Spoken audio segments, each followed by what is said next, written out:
Eu queria aqui, na verdade, ir na mesma linha de minha colega senadora Vanessa Graziotin, trazer aqui as mesmas preocupações que ela acabou de trazer sobre os sinais de política econômica que se avizinham.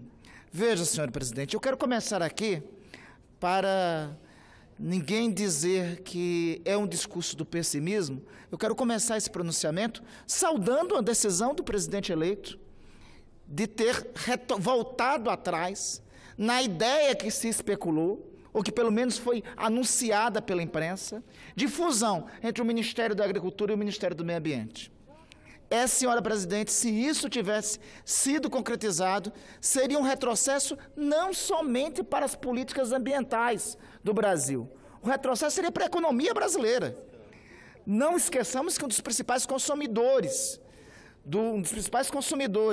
das commodities brasileiras é o mercado europeu, e que estabelece condições de selo verde para os produtos que saem daqui. Não à toa que uma das declarações contrárias à ideia de fusão do Ministério do Meio Ambiente e do Ministério da Agricultura foi de ninguém mais, ninguém menos, do ministro Blairo Maggi, ministro do atual governo, um dos líderes aqui, colega senador nosso, um dos líderes da bancada ruralista. Então, quero iniciar saudando essa decisão de não mais fundir esses dois ministérios, essa decisão por parte do presidente eleito, mas, ao mesmo tempo, trazendo para cá algumas preocupações que já foram trazidas pela minha colega senadora do Amazonas, Vanessa Graziotin. Trago as mesmas preocupações porque nós somos de estados amazônidas. E nós, como estados amazônidas, sabemos a importância de instrumentos para o nosso desenvolvimento, como a Zona Franca de Manaus, criada durante o governo militar, em 1967. E as áreas de livre comércio, dentre elas a área de livre comércio de Macapá e Santana, criada em 1991, criada anteriormente e regulamentada, implementada em definitivo em 1991. Outros instrumentos como a Zona Franca Verde, que nós temos no Amapá, todos esses instrumentos de desenvolvimento regional que estão sob a égide da Superintendência da Zona Franca de Manaus, que me permita, minha presidente agora, senadora Vanessa Graziotin, pela dimensão da Superintendência da Zona Franca de Manaus, já deveria ser Superintendência das Zonas Francas da Amazônia. Porque a concepção de Zona Franca começou com Manaus e passou a ser uma ideia para impulsionar o desenvolvimento sustentável da Amazônia. Por que eu comungo com essas preocupações, senadora Vanessa? Porque é o seguinte: tudo aponta que a política econômica do novo ministro da Economia, do Dr. Paulo Guedes, tende a aprofundar o ultraliberalismo ortodoxo. Mas esse não é só o problema. O problema é a iniciativa anunciada pelo novo superministro em incorporar, fundir, juntar as pastas da Fazenda, Planejamento, Indústria e Comércio Exterior. A minha preocupação é exatamente a indústria e comércio exterior. Como, nesse contexto, como é que vai ser possível juntar política fiscal, política monetária, com política de desenvolvimento industrial? Boa parte da indústria brasileira, nós conhecemos isso, trabalha com as iniciativas, com as isenções fiscais e com as possibilidades de intervenção e de apoio que o Estado brasileiro possibilita. Um desses mecanismos, onde é mais influente, onde é mais corrente, é na Amazônia, como já foi dito, pelas áreas de livre comércio, pelas Zona Franca de Manaus e agora pela Zona Franca Verde. O receio que trago é que uma ortodoxia fiscal e, em decorrência, uma fusão desses ministérios, que já foi responsável pela asfixia da economia real. Eu digo asfixia porque as medidas que foram tomadas nesse sentido anteriormente estão sendo provadas que não deram certo. A PEC do congelamento de gastos, que na verdade poderia ser tida como a emenda constitucional 95, que poderia ter sido dita como a emenda constitucional da limitação de investimentos. Outra medida, como a reforma trabalhista. Reforma trabalhista, ainda ontem, dados da subcomissão, dados apresentados na subcomissão do Estatuto do Trabalho, na Comissão de Direitos Humanos e Cidadania aqui desse Senado, apontou que o primeiro ano de reforma trabalhista reduziu empregos e não aumentou salários. Ou seja, ao contrário do que foi dito, não gerou emprego novo, nem melhorou os direitos dos trabalhadores. E essa era a promessa que anteriormente tinha tido.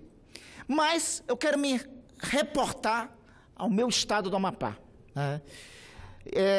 Já foi comprovado que se a crise econômica gravíssima que se abate sobre o Brasil tem efeito mais perverso nas economias de estados ditos periféricos, como é o caso do estado do Amapá.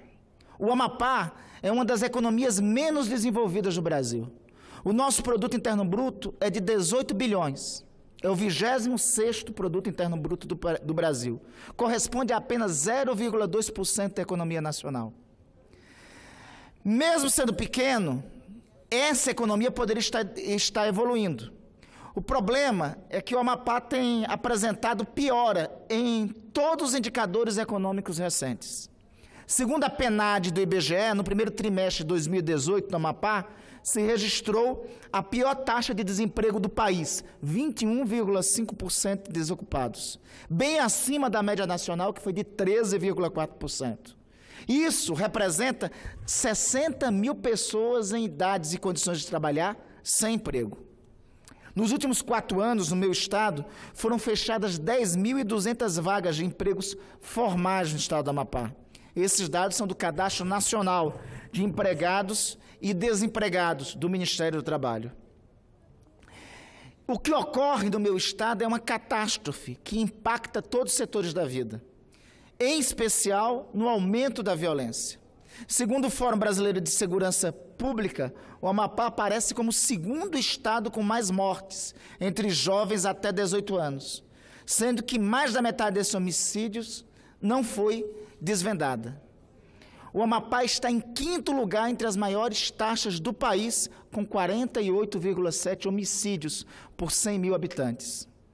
A pobreza, lamentavelmente, meu estado hoje é tão gritante que o Ministério do Desenvolvimento Social revela que 43% da população do meu estado sobrevive com renda mensal inferior a um salário mínimo. Me permita só mais 2 minutos, senhora presidente. Só para se ter uma ideia, senhora presidente, um município do meu estado, o município de Taubal do Piriri, 94%, é isso mesmo, 94% da população tem renda menor do que um salário mínimo. Por sermos um estado cujo motor da economia é o poder público, que corresponde a 47% do PIB estadual e paga quase 70% de toda a massa salarial do Amapá, é também de se apresentar como extremamente dependente das transferências da União. Por isso, impacto na economia nacional, como já disse, resfriado na economia nacional é pneumonia na economia amapaense. Só para se ter uma ideia, o déficit fiscal do estado do Amapá é de 8% do PIB, muito maior proporcionalmente que outros estados notoriamente em situação financeira precária, maior que o Rio, que Minas e que outros estados da Federação Brasileira. Só que nós temos alternativas a isto. As alternativas é essa: estados como Amapá, e aí eu incluo Amapá, Roraima, Amazonas, Rondônia, estados, principalmente da região norte da Amazônia, é necessário o papel do Estado. É necessário a atenção do poder central. E é necessário mudar a matriz de desenvolvimento. Parte da economia nossa começou a ser diversificada com os incentivos dados pelo Banco da Amazônia para a economia local. Parte da economia nossa começou a ser diversificada com a regulamentação, com a área de livre comércio de Macapá e Santana. Parte da economia nossa tem horizonte de se diversificar com a Zona Franca Verde de Macapá e Santana. Inclusive, a ideia de indústrias serem atraídas para o Amapá é com a modificação da nossa matriz econômica com alicerces como a Zona Franca Verde, que estabelece um novo regime aduaneiro plenamente sintonizado com os objetivos do desenvolvimento regional.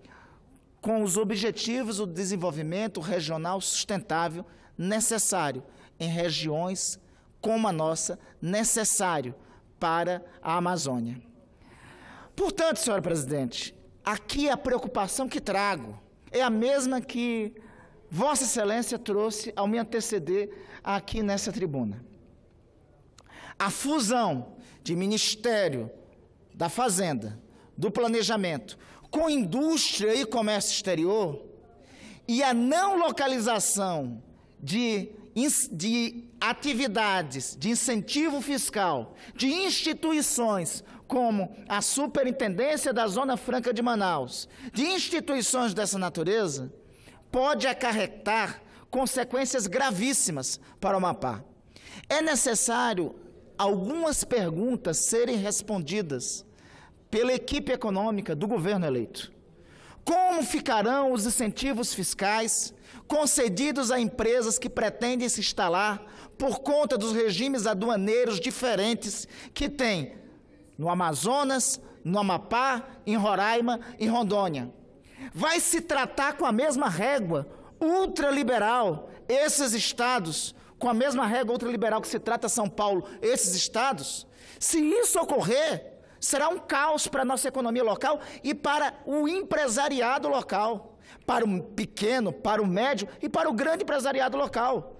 Quase 80%, se não mais do que isso, do empresariado da minha terra recebe incentivos fiscais ou do Banco da Amazônia ou está diretamente vinculado à mobilização da área de livre comércio. Se não são incentivos fiscais do Banco da Amazônia, são incentivos fiscais de instituições similares a estas.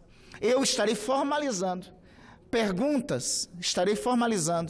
uma pergunta à equipe econômica do novo governo sobre qual a pretensão, qual a ideia e qual a perspectiva que se tem para tratar para os mecanismos de desenvolvimento regional na Amazônia. Qual a régua que pretende tratar a Zona Franca de Manaus, a Zona Franca Verde de Macapá e Santana, a área de livre comércio de Macapá, Santana e as outras áreas de livre comércio que existem na região amazônica, porque se a régua for a mesma da ortodoxia ultraliberal que pretende se tratar o restante do país, eu temo que isso seja fatal, principalmente para o nosso empresariado, e que agrave essa situação já dramática. Senador Randolfo, eu sei que eu estou aqui na direção da mesa, mas como nós temos um assunto em comum, sendo tratado nesse momento, por mim anteriormente, por Vossa Excelência agora, eu me dou ao direito de mesmo na direção dos trabalhos fazer a parte a Vossa Excelência. Eu acho que essa iniciativa que Vossa Excelência adota é muito importante. Agora, eu queria chamar a atenção para mais algumas coisas. Não é apenas a junção de um ministério importante como Indústria e Comércio com a Fazenda. O Ministério de Indústria e Comércio, ele olha o desenvolvimento, a industrialização. A Fazenda olha número, não vê pessoas à sua frente. E o grande opositor da Zona Franca tem sido, historicamente, o Ministério da Fazenda, senador. Vossa Excelência sabe disso. Das áreas de livre comércio, tem sido exatamente o Ministério da Fazenda. Agora, além disso, o que Paulo Guedes, segundo o povo fala, o posto Ipiranga do presidente eleito, tem anunciado? Acabar com a política de incentivos fiscais.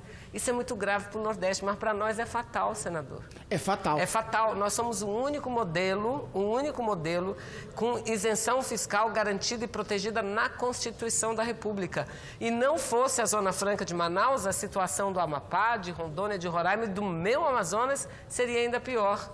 Então, eu não estarei aqui na próxima legislatura, mas Vossa Excelência estará. E eu sei que ao lado da bancada do Amazonas, de Rondônia, estará firme na defesa do desenvolvimento da nossa região, porque a mão do Estado, ela pode não ser importante para São Paulo, ainda é, mas para nós ela é imprescindível. Vossa Excelência tem toda a razão, cumprimento pelo pronunciamento. Senadora Vanessa, me permita acrescentar. A questão é exatamente a seguinte: é incompatível, já restou provado na história nacional, política monetária, política fiscal monetária com política de desenvolvimento industrial. Uma busca incentivo fiscal. E em regiões como a Amazônia e como o Nordeste, é indispensável o papel do Estado intervindo na economia. Então, as duas nunca caminharam juntas. O que está sendo feito é colocar, ressalvar das devidas proporções. É a mesma coisa de colocar Ministério do Meio Ambiente com o Ministério da Agricultura. É colocar orientações diferentes dentro do mesmo barco. Pode resultar em naufrágio. Assim, não se pode medir o Brasil pela mesma régua. Este país é diverso, e aliás foi a diversidade desse país que o transformou na quarta geografia do planeta, com 8.511.000 km². Se a ortodoxia liberal for, que se pauta a política econômica do governo, for colocada para as políticas de incentivos fiscais, que, como Vossa Excelência disse, estão na Constituição, são mecanismos de desenvolvimento sustentável de nossa região, será desastroso para qualquer possibilidade de desenvolvimento da nossa região e para os pequenos, médios, inclusive, eu diria, os grandes empresários que se instalam, se estabelecem na Amazônia e no Nordeste do país. Então, senhora Presidente, comungo de Vossa Excelência, antecipo que, junto com Vossa Excelência, vamos oficialmente provocar uma pergunta à equipe econômica do governo eleito sobre como pretende tratar esse tema. Eu acho que isso diz respeito às responsabilidades nossas como parlamentares da Amazônia, porque é necessário ter uma diferenciação, é necessário que a política industrial e a política de incentivos fiscais que foi estabelecida, principalmente na Amazônia, não seja desarticulada sobre padecer de agravar ainda mais o já deteriorado quadro social que os nossos estados vivem. Agradeço, Vossa Excelência, pela tolerância e pela contribuição do tema para debate.